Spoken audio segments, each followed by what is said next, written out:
क्या आप यकीन करेंगे, जिस इंसान ने बर्फी जैसी मासूम फिल्म बनाई, उसे डॉक्टरों ने कह दिया था कि आपके पास जिंदा रहने के लिए सिर्फ 2 हफ्ते हैं। आज कहानी उस शख्स की जिसने अपनी जिंदगी की फिल्म खुद अपने खून से लिखी।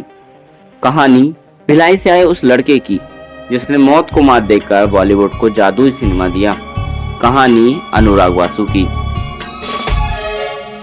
भीगे होठ तेरे प्यासा दिल। भिलाई के एक साधारण परिवार से आने वाले अनुराग के पास केवल सपने थे। जब वो मुंबई आए तो जेब खाली थी, लेकिन इरादा फौलादी। उन्होंने टीवी की उस दुनिया में कदम रखा जहां दिन और रात का फर्क मिट जाता था। तारा जैसे शो में उन्होंने झाड़ू लगाने से लेकर असिस्टेंट बनने तक का काम किया। 6 महीने का वक्त दिया। 6 महीना मैं इंडस्ट्री में स्ट्रगल करूंगा, नहीं हुआ तो मैं अपना एकेडमिक कैरियर आगे बढ़ाऊंगा, लेकिन मैं जिंदगी भर अपने सपने के पीछे नहीं भागूंगा। मैं बहुत ही पेसिमिस्टिक, बोरिंग किस्म का बंदा, बंगाली टिपिकल मिडिल क्लास। मेरे को जिंदगी अच्छी चाहिए थी। फिर दौर आया एकता कपूर के बड़े शोज का। चाहत के सफर में दिलों के हौसले देखो। कसौटी जिंदगी की, और क्योंकि सास भी कभी बहू थी के सेट पर उन्होंने सीखा कि दर्शकों की नब्ज कैसी पकड़नी है।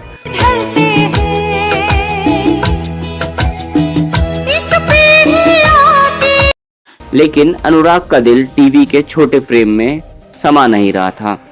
साल 2003 में साया से शुरुआत करने के बाद 2004 में आई फिल्म मर्डर ने तहलका मचा दिया।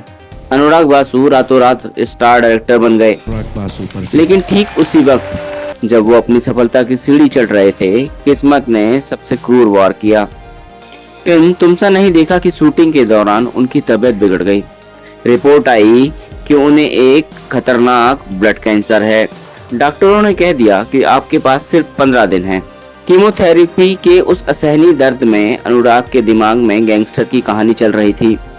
महेश भट्ट साहब जब उनसे मिलने आए तो अनुराग ने उनसे कहा, मुझे बेड पर मत ले जाओ, मुझे सेट पर मरना मंजूर है।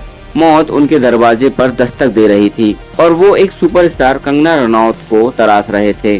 तो हमारे जो डायरेक्टर हैं अनुराग बासु, उन्होंने एक हिट फिल्म बनाई थी, उससे पहले मर्डर, और एक नई फिल्म बनाने के लिए नई हीरोइन ढूंढ रहे थे।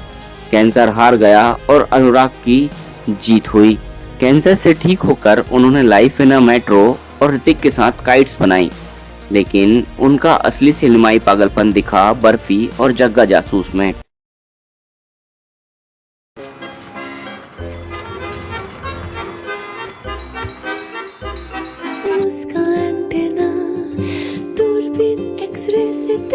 नजरों का चश्मा अफलातून। अनुराग बासु के बारे में मशहूर है कि वो बिना स्क्रिप्ट के सेट पर जाते हैं। जग्गा जासूस को बनाने में उन्हें लगभग 3 साल लग गए। लोग कहते थे कि अनुराग पागल हो गए हैं, बिना स्क्रिप्ट के करोड़ों बहा रहे हैं। बगीचे में कुछ फूल देर से खिलते हैं, मेरे वर्ड्स भी सो के निकलते हैं। इसलिए गा के बोलता हूँ ताकि सेट पर एक्टर्स को डायलॉग नहीं बल्कि संगीतकार प्रीतम की धुनें दी जाती थी, क्योंकि यह एक म्यूजिकल फिल्म थी। रणबीर कपूर ने उन पर अटूट भरोसा किया, जबकि अनुराग खुद शूटिंग के आधे हिस्से तक नहीं जानते थे कि फिल्म का विलेन कौन होगा। वो एक ऐसे पेंटर हैं जो कैनवास पर रंग बिखेरने के बाद तय करते हैं कि तस्वीर क्या बनेगी। साया की रहस्यमयी गलियों से शुरू हुआ ये सफर मर्डर के सनसनी, गैंगस्टर का जुनून, लाइफ इन अ मेट्रो से उलझे शहरी रिश्ते, बर्फी के बेजुबान मोहब्बत और लूडो के सतरंगी किरदारों तक पहुंचा है। अनुराग का सिनेमा हमें सिखाता है कि फिल्में सिर्फ तकनीक से नहीं बल्कि उस रूह से बनती है जिसने मौत को करीब से देखा हो। आज अनुराग बासु सिर्फ एक डायरेक्टर नहीं बल्कि एक प्रेरणा है। उनकी दास्तां हमें सिखाती है कि जिंदगी कितनी भी बेरंग क्यों ना हो जाए, हौसले के ब्रश से उसमें रंग भरे जा सकते हैं। तो दोस्तों, अनुराग बासु की इन 10 फिल्मों में से आपको सबसे ज्यादा कौन सी पसंद है, हमें जरूर बताइएगा। मिलते हैं अगले वीडियो पे, तब तक के लिए नमस्कार।